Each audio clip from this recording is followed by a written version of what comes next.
देखती आंखों, सुनते कानों और धड़कते दिलों, आप सबको हमारी तरफ से अस्सलाम वालेकुम। वालेकुम अस्सलाम। क्या हाल चाल है? ठीक ठाक। मैं गया हूँ तो बड़े परेशान बैठे हुए। मैंने कहा भाई क्या हुआ? कहते ने ठाकुर याद करो सर्दियों में हम सूरज लब लब के सेकते सा ते हुण सूरज सानू लब लब के सेक रहे। सब परेशान बैठे ने। मैं क्या की होया? कहते यार 7 दिन तो मेरे हाथ च खारिश हो रही, पैसा नहीं आ रहा, हुण मैनू खारिश की दवाई लैनी पैनी है। सूम आदमी ने। मैं क्या 10 रुपए का सवाल है? कहते पुछ शायद मैनू आंदा। लीजिए बुलाते अपने आज के पहले मेहमान को। दूसरी दफा पंजाब असेंबली के रुकन बने हैं पाकिस्तान मुस्लिम लीग नून की तरफ से जनाब Tariq Subhani.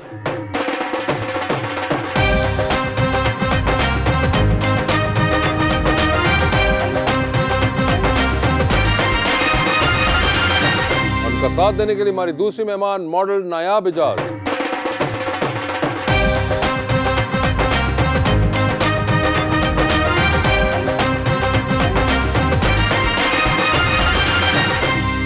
Welcome to the show ji. एक बड़ा खूबसूरत शेर लाया हूँ, आपसे भी ज्यादा खूबसूरत है भाईजान के लिए। खुश बयानी के सलीके भी उछाले जाएंगे, कुछ कहेगा शेर कुछ मानी निकाले जाएंगे। हम तो वो तारीख हैं जहनों में रहना है जिसे, कागजी पुर्जे नहीं जो फाड़ दिए जाएंगे।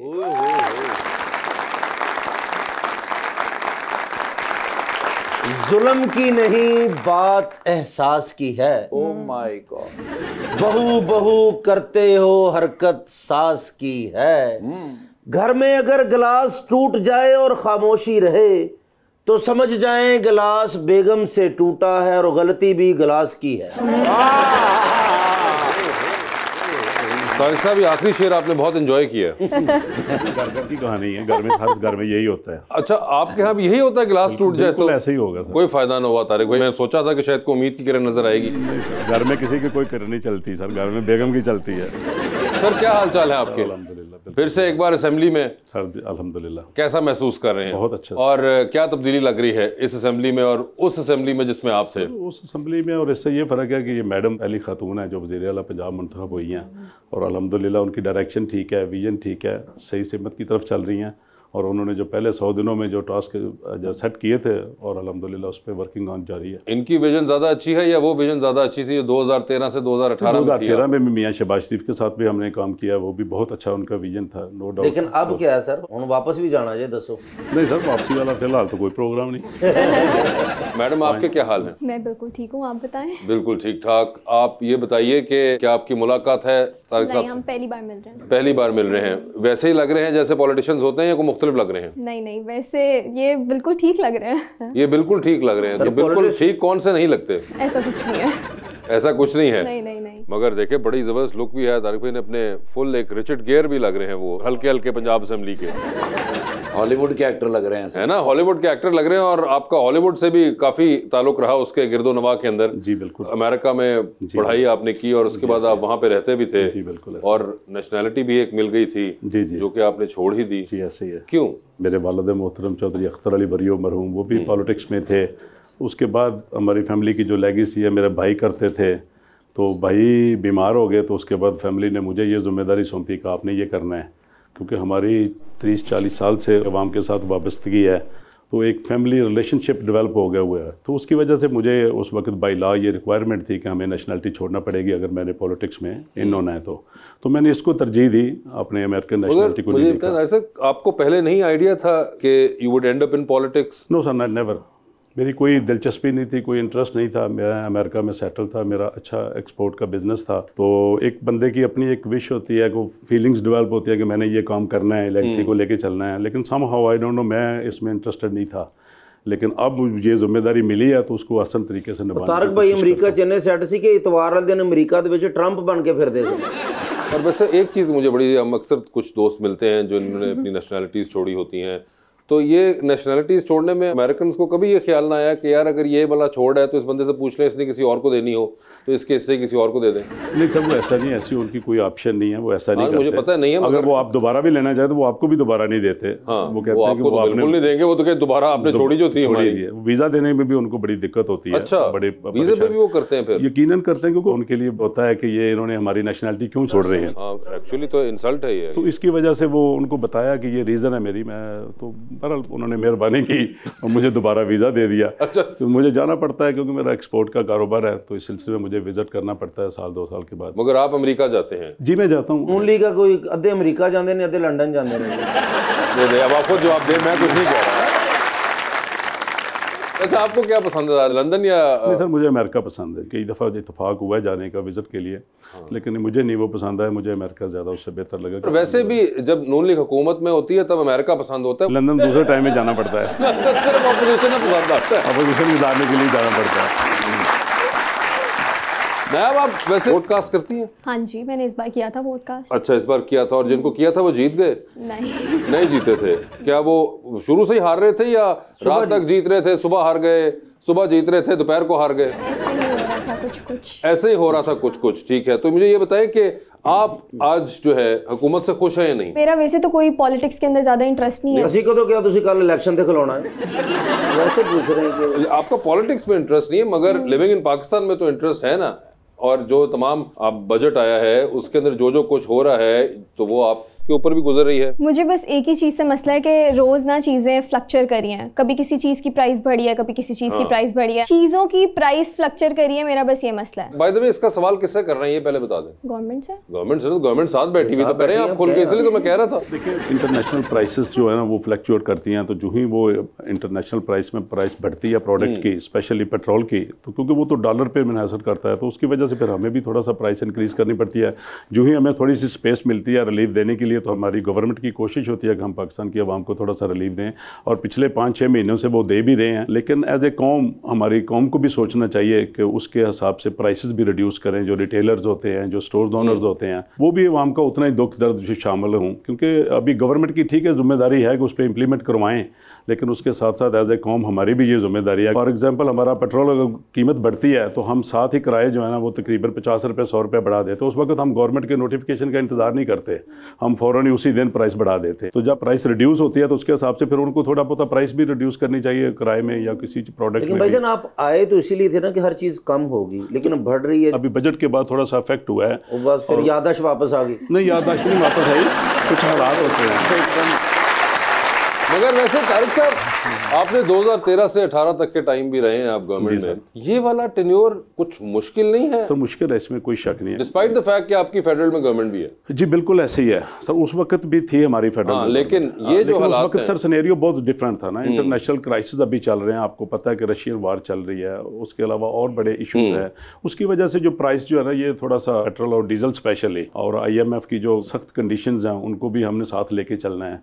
और माशाल्लाह जब हम 2013 में थे, 17 में मियां नवाज शरीफ साहब को पूरा टाइम मिल जाता, तो 18 में अल्हम्दुलिल्लाह खुशहाली की तरफ बड़ी तेज़ी से जा रहे थे। हम मोटरवे की जाल बिछाए थे, बिजली की लोड शेडें ख़त्म की थी, कराची में दहशतगर्दी ख़त्म हो गई थी, लोग अमन और सुकून से बाहर घूम फिर सकते थे। तो अल्हम्दुलिल्लाह वो सारी चीज़ें ठीक थी, लेकिन उनको डीरेल कर दिया गया, गवर्नमेंट से उतार दिया गया। फिर आगे नई गवर्नमेंट आ गई, नया पाकिस्तान आ गया। उसमें फिर आप लोगों ने देखा है जो हुआ है नए पाकिस्तान में, लोगों की तवक्कुआत पे वो लोग पूरा नहीं उतरे। कोई एक प्रोजेक्ट वो साबित कर दें कि उन्होंने अपने 4 साल दौर में को किया हो। 2 साल तो आपको हो चुके हैं ना भाईजान। ਹੁਣ बिजली ਦੇ ਬਿੱਲ ਆ ਸਰ 5 ਲੱਖ ਰੁਪਏ ਬਿੱਲ ਆ ਗਿਆ। ਮੈਨੂੰ ਇੰਜ ਲੱਗਾ ਵਰਲਡ ਕੱਪ ਮੇਰੇ ਘਰ ਦੀਆਂ ਲਾਈਟਾਂ ਤੇ ਹੋਇਆ।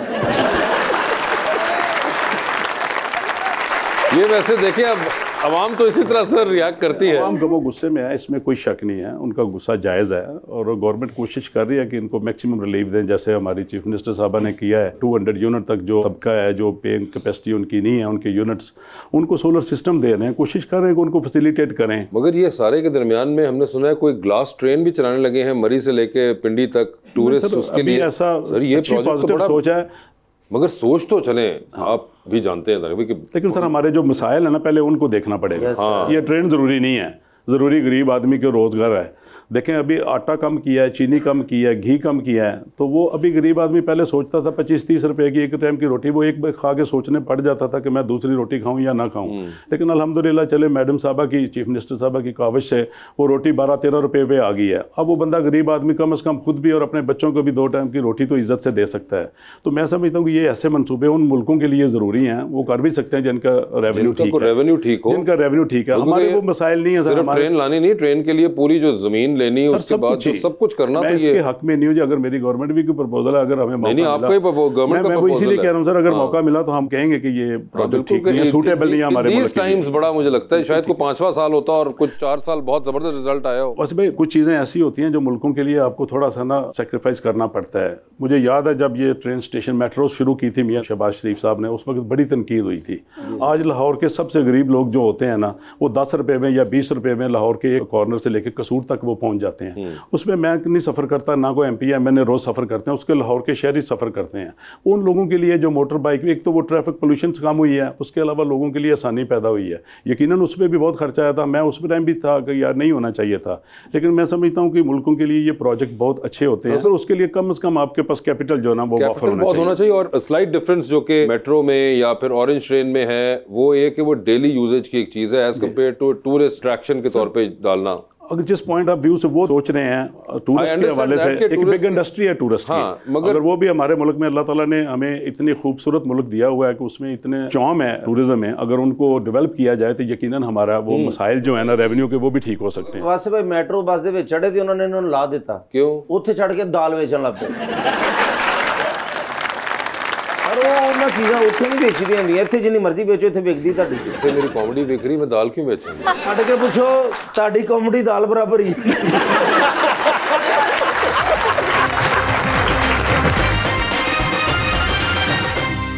वेलकम बैक जी रीच। सर सियासत से हटके आप अपने फारिग टाइम में सबसे ज्यादा क्या एंजॉय करते हैं? अपना बिलियर्ड क्लब है।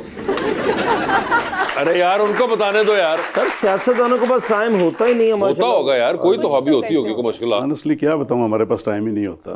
तारिक साहब ये कैसे हो सकता है? कोई तो टाइम बचता होगा। सीरियसली मैं कह रहा हूँ सर, मेरे बच्चे, मेरी फैमिली, उनका यही मेरे साथ सबसे ज्यादा गिला रहता है कि हमें टाइम नहीं मिलता। मैं सुबह 11 बजे अपने ऑफिस में बैठता हूँ जी, तो रात को 11-12 बजे मैं अपने कमरे में वापस आता हूँ। नॉन स्टॉप हमारी ये एक्टिविटीज़ चलती हैं। शायद नाज़री को हमें को घंटा 2 घंटे मिलते हों, उस वक्त शायद बच्चे पास नहीं होंगे या कहीं मैं बिज़ी होऊंगा, तो बहुत मुश्किल होता है, बहुत कम टाइम मिलता है हमारे पास। अगर मैं चाहूँ तो मैं सारा टाइम फारग भी रह सकता हूँ, फ़ोन बंद कर दो बस ठीक है, लेकिन फिर अगर कमिटमेंट से आप पीछे हट जाते हैं, फिर लोगों से जो आपकी कमिटमेंट है, मेरे हल्के के लोगों को अगर मेरी ज़रूरत है, तो अगर मैं उस टाइम उसके काम नहीं आऊँगा तो उसके लिए मैं बेकार हूँ। चलें यूँ कर लें कि ये भी जो बीच में 5 साल थे 2018 से 23-24 तक, तब आप नहीं थे असेंबली में, उस वक्त क्या कोई टाइम थोड़ा? मैं वासे भाई कहता हूँ कि मैंने एक दिन भी मिस नहीं किया उन दिनों में भी, मेरी वही रूटीन रही है, क्योंकि मैं सिर्फ मेंबर बन के लोगों आपको हम मेंबर बनाए या ना बनाए, आप मेरी कमिटमेंट है लोगों के साथ, क्योंकि सिर्फ हमें मेंबर बनाना का मकसद नहीं है उनका होता। उनका मकसद है कि यार हमारी आपके साथ कोई अटैचमेंट है 30-40 साल से, मेरा आपके वाला साहब से, फिर उन लोगों के छोटे मोटे जो मसाइल होते हैं, अगर वो मैं जो कर सकता हूँ मैंने वही करना, जो मेरी लिमिटेशन है, वसाइल है, कोशिश करते हैं कि उनके लिए कोई आसानी पैदा करें और उनके साथ काम होवे मसलन कि आवाम ने क्या जी ए करो तो ਤੁਹਾਡਾ दिल ना कर रहा होवे कि मैं नहीं जाना। ऐसे हज़ारों काम होंगे ने, बड़ी दिल तकलीफ होती है कि साढ़े को की एक्सपेक्ट कर रहे हैं। फॉर एग्जांपल मेंबर बने हम लेजिस्लेशन करने के लिए, हमें इतनी फुर्सत ही नहीं प्रॉपर मिलती, टाइम ही नहीं हम दे पाते, हम उन कामों में उलझे रहते हैं। को कॉल आ जाएगी कि मेरा थाने मेरा भाई पकड़ा गया, उसको छुड़वा दें। मुझे शर्म आती है, अगर वो नशा करता है तो मैं उसको सपोर्ट नहीं करूँगा, अगर वो मुझे वोट नहीं देना चाहे तो मैं माजरत कर लूँगा, लेकिन मैं उसको नहीं छुड़वाऊँगा, क्योंकि हमने इस चीज़ को स्टॉप करना है, ये हमारे आने वाले बच्चों का मुस्तकबिल है। तो ऐसी चीज़ें बड़ी होती हैं। आजकल जिस मुआशरे में हम लोग रह रहे हैं, प्रॉपर्टीज़ की कीमतें बहुत ज़्यादा हो गई हैं, रिश्तों की कदरें ख़त्म हो गई हैं, लोग ये आपस में लड़ रहे हैं, प्रॉपर्टी भाई भाई पे लड़ रहा है, बाप बेटे के साथ लड़ रहा है, माँ बेटे के साथ, भाइयों के साथ लड़ रही है। उस वक्त जो आईनी हमारा हक है वो ना भाई ने दिया ना माँ ने मोहब्बत में लिया कि मेरा भाई है, मैंने इससे ये प्रॉपर्टी नहीं लेनी। अब उस औरत के बच्चे जवान हो गए हैं, अब वो महंगाई इतनी है कि वो अपनी माँ को मजबूर कर रहे हैं कि आप अपने जाके भाइयों से अपनी प्रॉपर्टी जो आपका हक बनता है बोलें।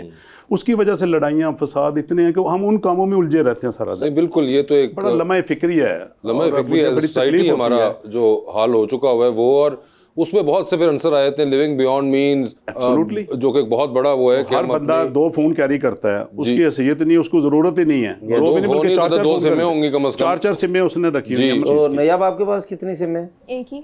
लेकिन फोन दो हैं क्योंकि पीटीए प्रूफ फोन नहीं है मेरे पास। ये भी धोखा। लो जी हुन नहीं रहता फिर। आपके पास एक सिम है, वही नंबर मिल सकता है? नहीं।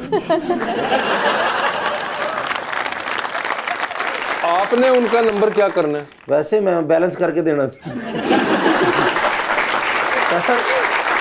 आप पहले मेरे 2000 वापस कर दें, उसके बाद ही आवाम को बैलेंस करा के दीजिएगा। भाई ਤੁਹਾਡੇ ਕੋਲ 2000 ਹੁੰਦਾ ਨਾ ਤੇ ਤੁਸੀਂ ਵੱਡੇ ਚੌਧਰੀ ਹੁੰਦੇ। 2000 ਪਤਾ ਕਿੰਨਾ ਹੁੰਦਾ ਤੁਹਾਨੂੰ? ਮੈਨੂੰ 8 ਸਾਲ ਹੋ ਗਏ ਤੁਹਾਡੇ ਨਾਲ, मैं ਤੁਹਾਨੂੰ कभी 700 रुपया इकट्ठा करते नहीं वेख्या पर।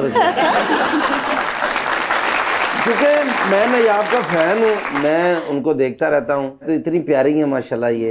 अच्छा जितनी प्यारी आप मुझे लग रही हैं, आपको भी मैं उतना ही प्यारा लग रहा हूँ ना।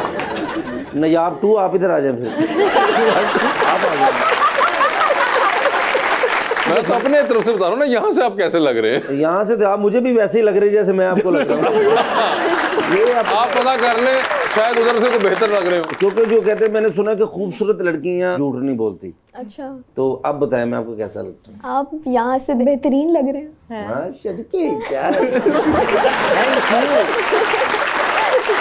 मेरे पूरे खानदान से मैंने कभी किसी ने इंज नहीं किया जिस तरह आपने कहा है। लेकिन जिस तरह आप लाखों दिलों की धड़कन है, ठीक है, लोग आपको पसंद करते हैं, तो आपके दिल की धड़कन भी कोई है?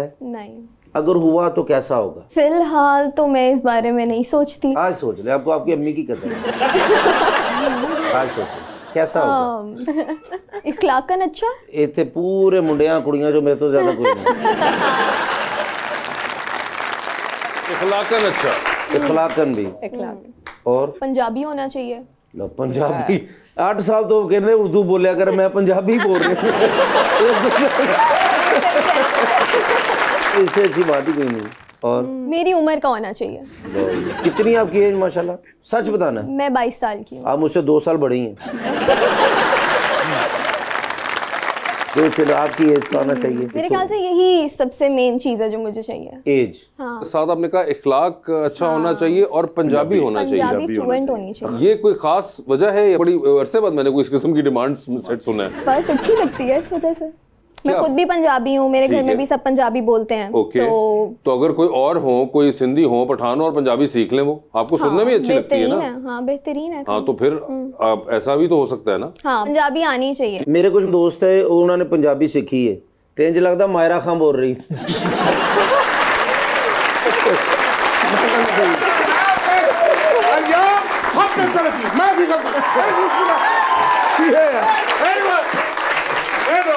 इतना गुस्सा नहीं करीदा होता है। What happened? क्या हुआ आज? सर जी हर गलती बस मेरी गलती। आज गलती क्या हुई? नौकरी की कोई जिंदगी नहीं। I know।